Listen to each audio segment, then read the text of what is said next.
Hello, नमस्ते, अस्सलाम वालेकुम, केम छो, केड़ो वाला, सत श्री अकाल। वेलकम है आप सभी का इस वीडियो में। तो आज हमारे साथ है वो जिन्होंने हर सब्जेक्ट को अच्छे से समझा, लगाया थ्योरी का रट्टा। आज है हमारे साथ सीए नेहा दत्ता, जो अभी रिसेंटली सीए एग्जामिनेशंस में क्वालिफाई कर गई। So Neha, welcome to the channel. Thank you so much. What a Shairana introduction it was. Amazing. बिल्कुल। Thank you तो so much. माहौल इतना अच्छा है कि अभी रिजल्ट्स आए हैं एंड खुशी खुशी का माहौल है। तो सबसे पहले तो नेहा आपसे ये समझना चाहूंगा कि भाई, जब ये दो लेटर मिल जाते हैं, जब फाइनली वो मार्कशीट में पास दिख जाता है, तो कैसा लगता है?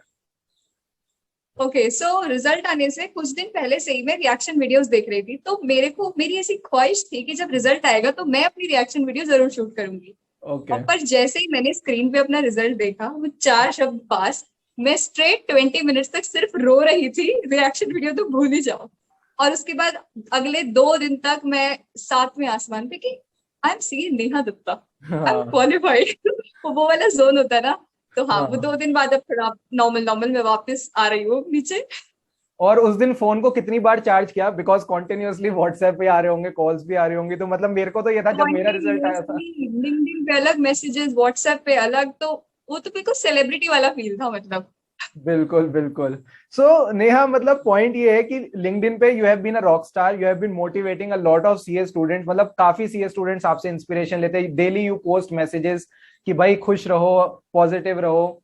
तो फाइनली जब आपको ये डिग्री मिल गई, जब finally you got this CA degree in this attempt, so क्या लगता है कि मतलब जो पहले अटेम्प्ट हुए और जब ये वाला अटेम्प्ट दिया, तो आपने क्या डिफरेंट किया जो इस बार फाइनली एग्जामिनर को आपका पेपर पसंद आ गया और उसने आपको पास कर दिया?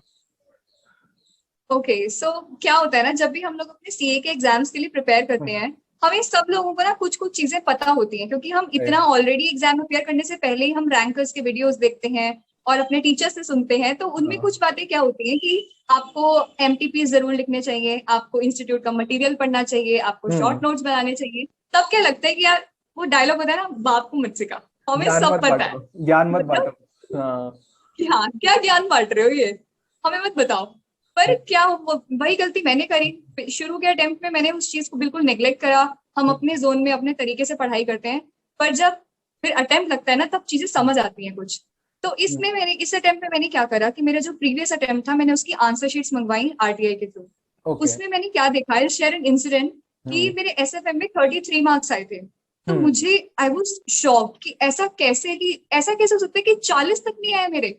सही बात फिर है। मैंने आंसर देखा, फर्स्ट क्वेश्चन का फर्स्ट पार्ट एसएफएम में मैंने, वो एक टीवीएम का क्वेश्चन होता है कि जब कॉन्टिन्यूअस ग्रोथ वाला पीरियड होता है तो 1+ रेट करके कुछ मल्टीप्लाई करना होता है ऊपर। मैंने राइट। सिर्फ वो नहीं करा था, बाकी पूरा क्वेश्चन एकदम परफेक्ट था। उस हम्म। क्वेश्चन में I scored 1 marks out of 8, क्योंकि सिर्फ उसी हाँ। पॉइंट के पीछे मेरे 7 मार्क्स स्ट्रेट अवे डिडक्ट पहले क्वेश्चन के पहले पार्ट में। राइट। मुझे मेरा जवाब मिल गया, और फिर जैसे आगे आगे देखा तो वहीं कुछ ना कुछ सिली मिस्टेक्स। हम्म। ऐसे ही मैंने ऑडिट की आंसर शीट में देखा कि मैंने प्रोफेशनल एथिक्स के क्वेश्चन में हम्म। शेड्यूल और पार्ट सब कुछ सही लिखा है, प्रोविजन सही लिखा है, कंक्लूजन सही है, सब परफेक्ट है, सिर्फ हम्म। क्लॉज नंबर गलत। और मेरा बिल्कुल। पूरा क्वेश्चन गया, वो पूरे 4-5 मार्क्स गए उसमें। ये अच्छा। चीज ना हमें उस टाइम रियलाइज नहीं होती, हमें लगता है कि हम बहुत सही पेपर लिख कर आए हैं, इंस्टीट्यूट की गलती होगी, हम करते हैं अननेसेसरली, उस चीज को हम राइट। समझते नहीं है। बिल्कुल पर सही। जब मैंने आंसर देखी तो मुझे रियलाइज हुआ कि गलती तो हमारी ही होती है। और सेकंड चीज, मैंने इस बार एमटीपीज लिखे थे। हमें लगता है कि हम्म। यार, जब जब हम मतलब प्रिपेयर हो जाएंगे ना, तब हम टेस्ट अपेयर करेंगे। तो ऐसी शुभ घड़ी कभी नहीं निकलेगी। हम्म। प्लीज आप टेस्ट जरूर लिखिए, प्रिपेयर हो चाहे नहीं हो। तो मैंने इंस्टीट्यूट के मॉक टेस्ट लिखे थे इस बार, तो उससे मुझे बहुत फर्क पड़ा, क्योंकि हम क्या है ना, नंबर ऑफ रिविजन काउंट करते हैं अपने, कि हम्म। भाई 4-5 रिविजन हो गए बहुत है। पर क्या है हम्म। ना, जब आप आंसर पहली बार जब आप टेस्ट पेपर लिखते हो ना घर पे बैठ के, अपनी औकात हम्म। पता चलती है कि तुमने राइट। क्या पढ़ा है जिंदगी में। तो सही। प्लीज टेस्ट पेपर जरूर लिखें, और थर्ड चीज की शॉर्ट नोट्स बनाएं। मैं रैंकर्स की वीडियो सुनती थी, तो वो कहते थे कि हमने ना 7-8 बार रिवाइज कर लिया। आई वाज लाइक, क्या मतलब, क्यों ऐसे, क्यों भाई, 7-8 बार ऑडिट को कौन पढ़ता है। पर हम्म। अब मैंने शॉर्ट नोट्स बनाए, मैंने लॉ के भी खुद नोट्स बनाए, समरी चार्ट्स बनाए। तो मुझे लगा कि हाँ, अब तो पॉसिबल है मल्टीपल रिविजन करना। तो ये राइट। कुछ चीजें मैंने इस बार इनकॉर्पोरेट करी। और प्लीज इंस्टीट्यूट के मटेरियल को भरपूर इज्जत दो। इंस्टीट्यूट ने हम्म। मटेरियल दिया है, कुछ सोच के दिया है, वो भाई जबरदस्त इज्जत डिजर्व करता है, तो प्लीज उसे जरूर पढ़े इंस्टीट्यूट के मटेरियल को। ग्रेट। तो ये सब कुछ चीजें थी मेरी लर्निंग्स। सो आई थिंक आपने 4 चीजें बताई हैं अभी तक। सबसे पहले तो भाई आरटीआई से कॉपी मंगा लो। सो आई थिंक जो भी अभी ये वीडियो देख रहा होगा, मोस्टली लोग जिनको भी रिजल्ट अच्छा नहीं आया है, जिनका थोड़ा मतलब ठीक नहीं है, खुश नहीं है वो अपने रिजल्ट से, तो भाई आरटीआई से अपनी कॉपी मंगा लो। मात्र 10-12 रुपए में आपको सारी कॉपीज मिल जाती हैं। एंड सबसे बेस्ट पार्ट जो मुझे अभी नेहा से सीखने को यहाँ पे मिली है कि भाई अगर हमें लगता है कि हम 40 ले आएंगे और 40 नहीं आते और हम इंस्टीट्यूट को डांट रहे होते हैं, तो कभी कभार मतलब कहते हैं ना कि दूसरों को कहने से पहले खुद एक बार अपने गरीबान में झांक के देख लो, भाई तुमसे भी तो कोई गलती हो सकती है। तो जैसे नेहा ने कहा यार, सिली मिस्टेक्स हो जाती है कई बार। एंड सिली मिस्टेक्स के लिए मैं बस यहाँ पे एक बात बोलना चाहूंगा कि भाई प्रैक्टिस प्रैक्टिस एंड प्रैक्टिस। जितनी आप प्रैक्टिस करोगे, जितने अच्छे से आप क्वेश्चन को सॉल्व करोगे, उतनी ज्यादा आपसे ये सिली मिस्टेक्स अवॉइड होगी। तो नेहा मुझे बस एक बात बताओ, जब भी आप एसएफएम हो चाहे अकाउंट्स हो, क्या आप इनके क्वेश्चंस लिख लिख के प्रैक्टिस करते थे ड्यूरिंग योर रिविजन और जस्ट बिफोर द पेपर? किया आपने ऐसा क्या? मैंने जब पहली बार रिविजन करा था तो मैंने हाँ क्वेश्चन लिख के देखे थे, क्योंकि हम क्या करते हैं ना, हम ऑडिट करते हैं चीज। राइट। मेरा एक अटेम्प्ट इसीलिए गया है क्योंकि मैंने क्वेश्चन ऑडिट करी थी। अरे ये तो पता है कैलकुलेटर पे कर दिया, पर वहाँ पेपर में कैलकुलेटर पे नहीं करना, वहाँ लिख कर आना है। लिख के आना। अगर आपने फॉर्मूला नहीं लिखा, उसे पूरा प्रेजेंटेशन नहीं करी, तो आपके ना वहाँ एग्जाम हॉल में ना 3 घंटे में हाथ ही नहीं चलेंगे। कि आपके हाथों को तो कैलकुलेटर की आदत है सिर्फ। आदत है। तो प्लीज उसे लिख कर देखना बहुत जरूरी है, सिर्फ ऑडिट करने से काम नहीं चलेगा। और हाँ, उसमें प्रैक्टिकल सब्जेक्ट्स में क्वेश्चन जरूर मार्क करें। मैंने इस बार ये चीज करी और उसका मुझे असर दिखा। मेरे प्रीवियस अटेम्प्ट में 33 मार्क्स थे एसएफएम में और इस बार 71 थे। ओ तो माय मैंने गॉड, इम्पोर्टेंट क्वेश्चन मार्क करे 33 थे से इस बार। 71। सो भाई यही है, बिल्कुल सही कहा जो इन्होंने बात बोली, यही मैं भी करता था। जो भी प्रैक्टिस मैनुअल हो चाहे जिस भी मटेरियल से मैं पढ़ रहा होता था, मैं उसमें क्वेश्चंस को मार्क कर लेता था, ताकि उस 1.5 डेज में भी मैं उन क्वेश्चंस को प्रैक्टिस करके जाऊं और जब मैं पेपर में बैठा हूं तो ये गलतियां मेरे से ना हो। और सिमिलरली जो ऑडिट में इन्होंने बात बोली, ये ऑडिट में भी एप्लीकेबल है, लॉ में भी एप्लीकेबल है। जब तक आपको वो सेक्शन नंबर, रूल नंबर अच्छे से रटा हुआ नहीं है, अच्छे से आपको नहीं पता, तो अवॉइड ही करो, आप उसको ना लिखो। ठीक है, सेक्शन नंबर सही लिखने पे, रूल नंबर सही लिखने पे, क्लॉज नंबर सही मिलने पे आपको 1 नंबर मिल सकता है, बट उसको गलत लिखने पे, जैसे नेहा ने कहा, आपके 4 के 4 नंबर भी जा सकते हैं। तो रिस्क रिवॉर्ड रेशियो को ध्यान में रखते हुए ही अपना पेपर अटेम्प्ट करें।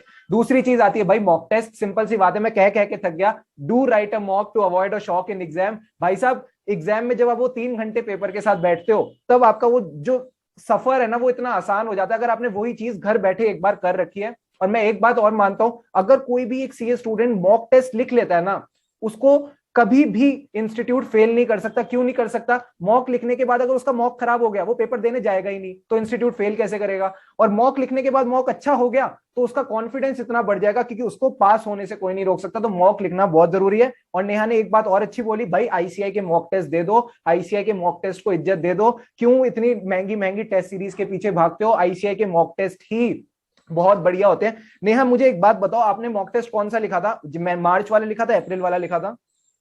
मैंने दोनों लिखे थे, और मैं तो प्रीवियस अटेम्प्ट के जो पास्ट ईयर क्वेश्चंस है मैंने वो भी लिख के देखा था आप कि न्यू मुझे कोर्स के ताकि थे? कुछ छोड़ना नहीं है इस बार। आपका न्यू कोर्स था? आपका न्यू कोर्स था? यस यस, मेरा न्यू कोर्स था। अब मुझे बस एक बात बताना, क्या ऑडिट में मॉक टेस्ट में से एक क्वेश्चन रिपीट हुआ था एसक्यूसी का? मैं बताऊं, मुझे हाँ, इस बार ऑडिट में भी दिखा, हाँ, और लास्ट लास्ट टाइम मैंने मॉक टेस्ट लिखा था, दोनों हाँ, लिखे थे, और हाँ, 8 मार्क्स का एग्जैक्टली क्वेश्चन जब मुझे लॉ के पेपर में छपा छपाया दिखा, मेरी हाँ, खुशी का ठिकाना नहीं था। क्योंकि वो क्वेश्चन मैं कुछ दिन पहले ही मैंने सॉल्व करा है, वो एग्जैक्टली राइट, क्वेश्चन, तो गलती के चांसेस नहीं है उसमें। तो बिल्कुल मॉक टेस्ट जरूर लिखो, उसमें से क्वेश्चन दिखते हैं पेपर में। राइट। सो मॉक टेस्ट लिखने से आपका फायदा तो होता है कि आपको प्रैक्टिस भी हो जाती है, आपको लिखने का आइडिया भी हो जाता है कि 3 घंटे कैसे करेंगे। बट अभी जो ये बच्चे लॉ पेपर के लिए क्रिप कर रहे थे ना कि ऑडिट का पेपर मुश्किल आ गया, ये आ गया, भाई साहब मॉक टेस्ट से छपा छपाया same to same question standard on quality control का आपके पेपर में रिपीट भी हो गया है। तो मॉक लिखना बहुत जरूरी है। एंड आईसीआई के मॉक को ऐसे मत खराब समझो, बहुत अच्छी क्वालिटी हो गई आज की डेट में। और एक और बात बताओ, मॉक टेस्ट जब आपने लिखा आईसीआई का, ऑफकोर्स आपने चेक खुद किया या किसी से करवाया? मैंने खुद चेक करा था। मैं मतलब चेक अच्छे से करती हूँ, मैं मतलब हाँ, इंस्टीट्यूट से भी ज्यादा स्ट्रिक्ट चेकिंग रखी थी मैंने राइट। अपनी।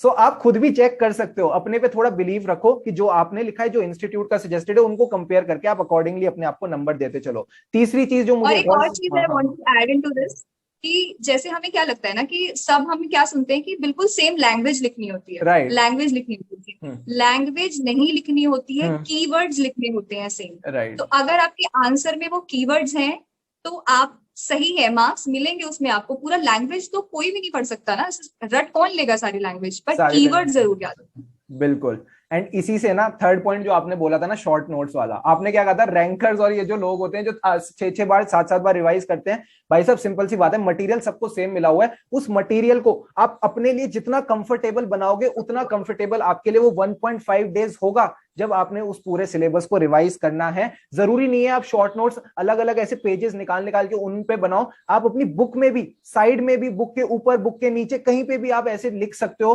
ताकि उस पूरे पेज को आप अच्छे से समराइज कर सको एंड वो सारी चीज आपके लिए रिवाइज करनी आसान हो जाए। And last point, but very important point, ICI material को इज्जत दे दो दोस्त। आईसीआई मटेरियल बहुत इंपॉर्टेंट है, क्योंकि जो आईसीआई का पेपर है वो आईसीआई मटेरियल से ही बन के निकलता है। एंड उसको आपको लगता है अगर बहुत वास्ट है, बहुत लेंदी है, तो नोट्स बनाओ ना, क्यों मेहनत नहीं करना चाहते? अगर मेहनत नहीं करोगे तो देखो ना, नेहा खुद कह रही है भाई आईसीआई मेहनत करवाता है, वो बिना मेहनत करे आपको डिग्री नहीं देगा। फाइनली जब आपको डिग्री चाहिए तो आपको उसके लिए मेहनत करनी पड़ेगी। सो नेहा बहुत बहुत थैंक यू। मतलब आई थिंक ये ऐसे पॉइंट्स है, ये गोल्डन पॉइंट्स है जो हर स्टूडेंट अगर इंप्लीमेंट करे तो उसको पास होने से कोई नहीं रोक सकता। बट अब दिक्कत है कि कोई बच्चा अगर फेल हो गया है, कोई बच्चे का रिजल्ट अगर खराब आ गया है, तो वो कैसे कैसे अपना रिकवर करे, कैसे वो वापस आए उस फ्लो में कि वो वापस पढ़ने बैठ सके। So how was your experience and what do you feel एक बच्चे को करना चाहिए?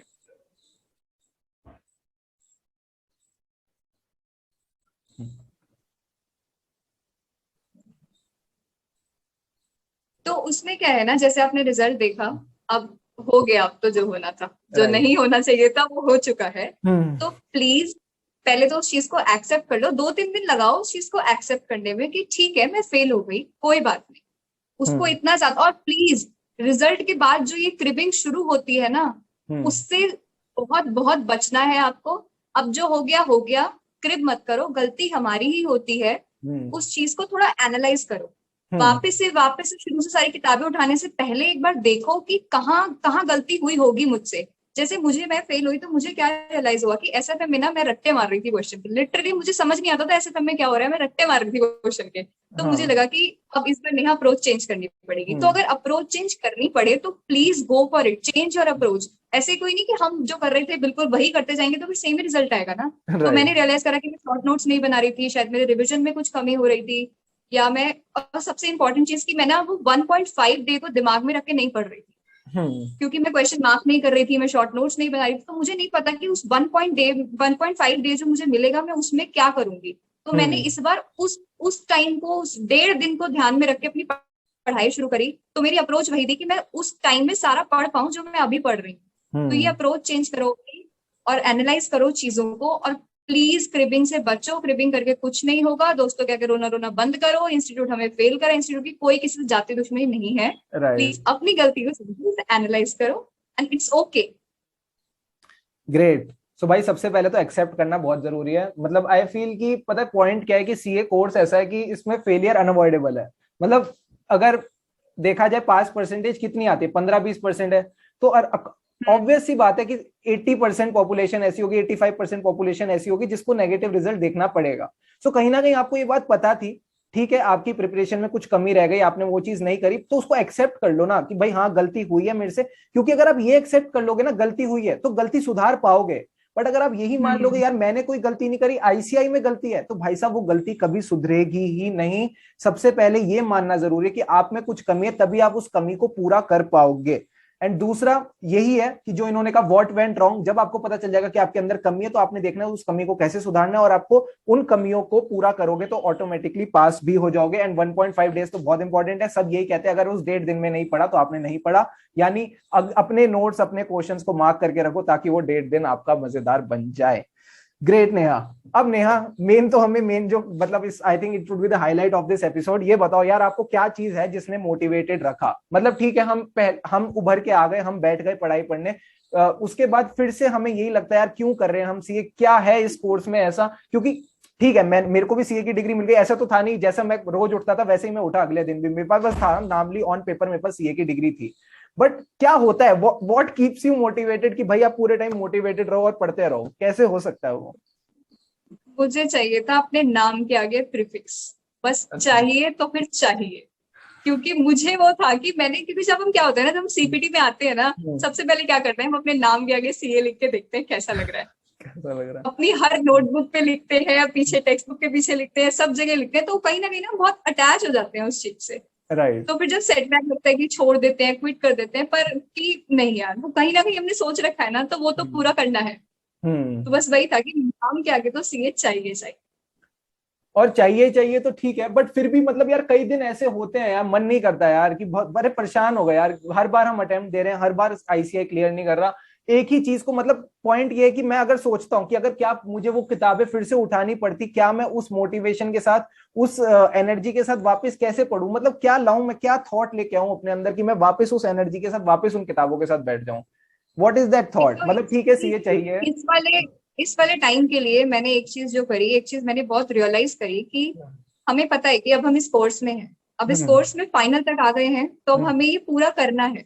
राइट। उसके साथ आपको क्या करना है कि आपकी कोई पैशन है, कोई हॉबी है, हम्म। उसे अपने रूटीन में थोड़ा इनकॉर्पोरेट करो। इनकॉर्पोरेट। उसे इनकॉर्पोरेट करोगे तो एक वो लाइट सा माहौल बना रहेगा, आपके दिमाग में भी थोड़ा अच्छा सा लगेगा कि हम्म। ओके, अगर एक चीज में मैं थोड़ा सेटबैक देख रही हूँ अभी, तो हम्म। एटलीस्ट मैं मेरी कुछ एक और आइडेंटिटी है जिसको मैं साथ साथ बना के रखूं। बना के तो रख। मेरे एक सेकंड फेलियर के बाद मैंने फिर अपना उस वापस से मैंने लिंक्डइन पे लिखना शुरू करा, पब्लिक स्पीकिंग स्टार्ट करी, वीडियोस यूट्यूब पे बनानी स्टार्ट करी, डांस मैंने करा, डिबेट कंपटीशन, तो मैंने बहुत सारी चीजें करी कि वापस से लाइवली फील हो। तो जब राइट। आप वापस से अंदर से लाइवली फील होगा ना, तो वो आप फिर आप फ्रस्ट्रेशन और डिप्रेशन वाले मोड से हटके फिर जोश के साथ बाउंस बैक करते हो कि अरे यार एग्जाम ही तो है, दे देते हैं ना। हम्म। तो वो एक राइट। डिप्रेशन और फ्रस्ट्रेशन को हटाने के लिए प्लीज अपनी लाइफ में कुछ चीजें इंकॉर्पोरेट करिए, उससे आपको बहुत अच्छा फील होगा और आपके रिजल्ट में भी उसका पॉजिटिव इम्पैक्ट दिखेगा फिर। राइट। एंड मतलब आई फील कि हाँ, ये जो बात बोली बेसिकली आप अपने माइंड को थोड़ा हटाओ, मतलब आप पूरे टाइम अगर किताबों में रहोगे तो कहीं ना कहीं वो स्ट्रेस और वो एंजाइटी क्रिएट होता है, तो आप बेसिकली अपना माइंड डाइवर्ट करना सीखना इंपॉर्टेंट है, एंड सही चीजों में डाइवर्ट करना। इसका मतलब ये नहीं है आप फोन उठा के इंस्टाग्राम स्क्रॉल करने बैठ जाओ या वो सब देख रहे हो, लिंक्डइन देख रहे हो। और एक चीज और बताओ, मतलब मेरे मन में अभी आ रही है ये चीज, सपोज अगर मैं फेल हो जाता, मैं लिंक्डइन खोलता हूँ और हर बंदा ये पोस्ट डाल रहा है, आज मैं चार्टर्ड अकाउंटेंट बना, मेरी ये रैंक आई, आज मैं चार्टर्ड अकाउंटेंट बना, मेरी ये रैंक आई। यार मैं तो बहुत डिप्रेस हो जाऊंगा, मेरे को तो बिल्कुल अच्छा नहीं लगेगा, कोई कुछ भी कह ले यार कि दूसरों की खुशी में ही अपनी खुशी है, कुछ ये सब कहने की बातें हैं। मेरे को तो भाई बहुत ज्यादा दुख होगा, मैं कहूंगा यार कैसा बेकार इंसान हूं मैं, क्यों नहीं पास हो पाया, जब इतने सारे लोग पास हो गए तो मेरे में क्या कमी रह गई। तो क्या करना चाहिए, मतलब लिंक्डइन अभी भी रखना चाहिए लोगों को अपने फोन में, या उसको भी हटाओ, या कैसे मतलब उसके साथ डील करें। ओके, तो मैं बताती हूँ मैंने क्या करा था। हम्म। प्लीज इसे एक्सपर्ट की गाइडेंस में करें और अपने खुद के रिस्क पे करें, अगर आप इसे कर सकते हैं तो मैंने हाँ। क्या करा था, I have been there, felt all of that कि उस टाइम ऐसा लगता है कि हर कोई जो स्टोरी पोस्ट कर रहा है ना अपने पास होने की, हमें चिढ़ाने के लिए कर रहा है शायद। मतलब मुझे राइट। लिटरली ऐसा लग रहा था ना पिछली बार कि हर कोई स्टोरी डालता है, मतलब पूरा लिंक्डइन ना वो पिंक और पर्पल पर्पल हो रहा था सबकी राइट। मार्कशीट से, और हाँ, सब ब्लू काम पर्पल, ब्लू ये पर्पल, से राइट। ऐसे लग रहा था कि इतने सारे लोग, एक मतलब पूरी दुनिया पास हो गई, एक बच्चा फेल हुआ, वो नेहा दत्ता।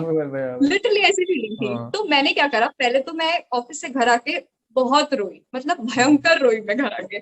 उसके बाद मैंने चीजें एक्सेप्ट करी, फिर मैंने क्या करा, बहुत करेज दिखाया, अपनी हम्म। मार्कशीट का स्क्रीनशॉट लिया और हम्म। अपने लिए एक नोट लिख के कि ऐसे ऐसे ऐसे ऐसे है, हम्म। पर अगले में मैं बात पक्का करने वाली हूँ, मैंने वो लिंक्डइन पे पोस्ट कर दिया। ओ प्लीज भाई इसे साहब, अपने रिस्क अगर आप झेल सकते हैं तो। मतलब लिंक्डइन पे आपने बता दिया कि ठीक है भाई, पास कि स्टोरीज आ रही मेरा हैं। नहीं हुआ हाँ। है, कोई मेरा नहीं बार होगा। बार पूछेगा, मैं नहीं बताऊंगी, and I own my failure, मैं फेल हुई, हाँ हो गई, मैंने कोई गुनाह नहीं करा फेल होके। राइट। यार ये वही वाला कोर्स है ना कि आप जिसमें 15 मैक्सिमम 20% बच्चे पास हो गए, 80 हाँ, को वापस रीअपियर करना है। होना ही अब वो है। गिल्ट में थोड़ी बैठे रहेंगे। सही और बात है। फिर उससे क्या हुआ मैं बताती हूँ, जब मैंने वो पोस्ट करा, हम्म। मुझे इतने सारे मैसेजेस आए लोगों के कि हम्म। आपने बहुत करेज दिखाया है, और हम्म। हम भी इसी सेम, मतलब we all are sailing in same boat, same बहुत लोग बोट। ऐसे हैं। तो मुझे उससे ये पता चला कि मैं ही नहीं हूँ सिर्फ, बहुत हम्म। लोगों के साथ ऐसा हुआ। जो राइट। मुझे दिख रहा है ना लिंक्डइन पे, वो हम्म। सिर्फ 10 या 15% है। हम्म। 80-85% पॉपुलेशन वो है जो दोबारा मेरे साथ रीअपियर करेगी। तो राइट। इतना कोई ऐसा पहाड़ नहीं टूट गया है, सिर्फ एक एग्जाम है। हम्म। टेक अ चिल पिल, थोड़ा रिलैक्स करो, कुछ रिलैक्स। दिन बाद बाउंस बैक करके वापस से पढ़ना। परफेक्ट। सो आई थिंक यार यही है, मतलब पॉइंट यही है, आपको कहीं ना अपना जो अंदर है आपके, वो एक्सप्रेस करना पड़ेगा। वो आप अपने दोस्तों को कर सकते हो, लिंक्डइन पे कर हाँ, सकते हो, वेंट आउट सोसाइटी करना में किसी बहुत से भी जरूरी है। बात करने। मतलब अगर आप उसको अपने दिमाग में रख के बैठोगे, अपने अंदर ही दबाते रखोगे ना, फिर वो किसी दिन बड़ा विस्फोट हो सकता है उसका, फिर वो कुछ कह नहीं सकते। पता है हम लोग क्या करते हैं, हम सीए स्टूडेंट फेल होने के बाद ना ऐसे मतलब खंजर सा मारते हैं खुद को कि हम हाँ। फेल हो गए। अरे राइट। हो गए यार, कोई बात नहीं ना, एक्सेप्ट कर लो, आगे बढ़ जाओ, फिर अगली बार के लिए सोचो। बहुत लोग हैं रिलैक्स, राइट, अगली बार पास हो जाओगे। Great. So Neha, I think we have got learn a lot from you, and जो भी ये वीडियो देख रहे हैं उनको भी काफी मोटिवेशन मिली होगी कि भाई ठीक है, इस बार नहीं तो अगली बार सही हो जाएगा। But what would be your advice for someone who is appearing for the first time? मतलब अगर कोई पहली बार अपीयर कर रहा है तो उसके लिए आपकी क्या एडवाइस है कि मतलब क्या करना चाहिए उसको? मतलब ठीक है, हमने काफी लर्निंग्स ले ली, but what would be your advice कि कैसे उसको अपना दिनचर्या बना के रखना चाहिए कि भाई हो जाएगा इस बार क्लियर, कोई दिक्कत की बात नहीं है। ओके, तो पहले मेरी सबसे बड़ी एडवाइस जो कि मैंने अपने फर्स्ट अटेम्प्ट में ब्लंडर मिस्टेक करी थी, कि मुझे क्या लगता था कि मैं तो बेवकूफ हूँ और मुझसे सामने वाला हर कोई इंटेलिजेंट है। तो मैंने हर किसी से सलाह ली, किस ओके। टाइम उठूं, किस टाइम पढूं, मॉर्निंग पर्सन हूँ या नाइट पर्सन हूँ। मतलब मैंने खुद को एनालाइज नहीं करा कि मेरा टाइम कौन सा है पढ़ने का। मैं दूसरों से पूछ रही थी कि आप सुबह सुबह पढ़ के अच्छे रिजल्ट आते हैं, रात को पढ़ के अच्छे आते हैं, ये पढ़ूं या ये पढ़ूं, जैसे हमारे नॉर्मली सवाल होते हैं। हाँ, तो राइट। प्लीज इसमें ना खुद को एनालाइज करना बहुत जरूरी है। मैं जब जिस अटेम्प्ट में, अभी मेरा जब पहले ग्रुप 2 निकला था और अब जब ग्रुप 1 हुआ है, तो वो तभी हुआ जब मैंने खुद को समझा कि मेरा पढ़ने का शेड्यूल क्या है। मैं ना तो मॉर्निंग पर्सन हूँ, ना मैं नाइट पर्सन हूँ, मैं बीच के दिन में पढ़ सकती हूँ। तो मुझे फिर अपना उसी उसी हिसाब से मुझे अपना पूरा प्लान बनाना है कि मेरे हिसाब से रहे वो।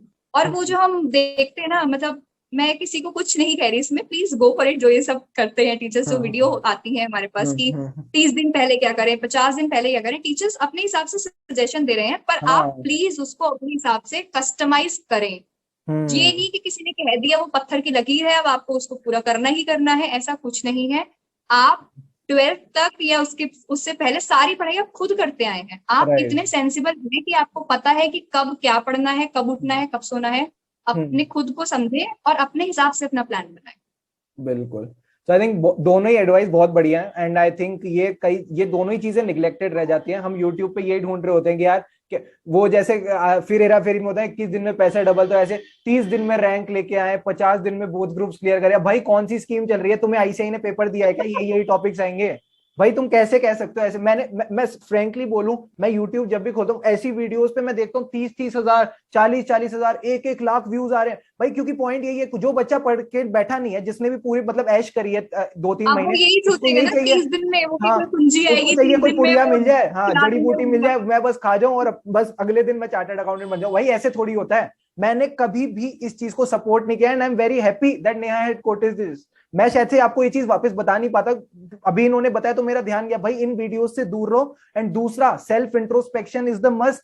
आपको समझना पड़ेगा आपके लिए सही क्या है। जो आपने बोला भाई मेरे साथ भी यही था, मैं भी रात को ज्यादा देर जग नहीं सकता और सुबह अर्ली मॉर्निंग जग हो नहीं सकता। नॉर्मल दिनचर्या उसमें आदमी पढ़ पाता है। तो आपको यही समझना पड़ेगा कि आपके लिए बेस्ट क्या, आप अर्ली मॉर्निंग पर्सन हो, आप लेट नाइट पर्सन हो, या आप कहीं ना कहीं बीच में स्टैंड करते हो। तो वो समझना बहुत जरूरी है। एंड बाकी उसके बाद तो क्या, पढ़ोगे लिखोगे तो अपने आप चार्टर्ड अकाउंटेंट बन ही जाओगे। So thank you so much Neha, जो आपने टाइम निकाला एंड अपनी लर्निंग शेयर करी। I think it will be very helpful for all the students, and I hope जो भी ये वीडियो देख रहा है वो जल्दी चार्टर्ड अकाउंटेंट बन जाए। हम एक रिक्वेस्ट जरूर कर सकते हैं, आप कहते हो पॉजिटिविटी फैलाओ और ये सब करो, सो हम कह सकते हैं कि भाई आप कमेंट में लिख सकते हो कि this time I will make sure कि मैं पूरा हार्डवर्क करूं, पूरी मेहनत करूं और जल्दी से अपने जो भी एग्जाम आपके पेंडिंग है, इंटर है, फाउंडेशन है या फाइनल है, क्लियर करके चार्टर्ड अकाउंटेंट बन जाओ। तो thank you Neha for coming here and sharing everything with us. Thank you so much. Thank you so much for ya having me, guys, it do was like the nice. Video. हाँ मैं क्या बोल रहा था, हाँ, do like the video, share this with your friends and do subscribe the channel for more such videos. Bye bye.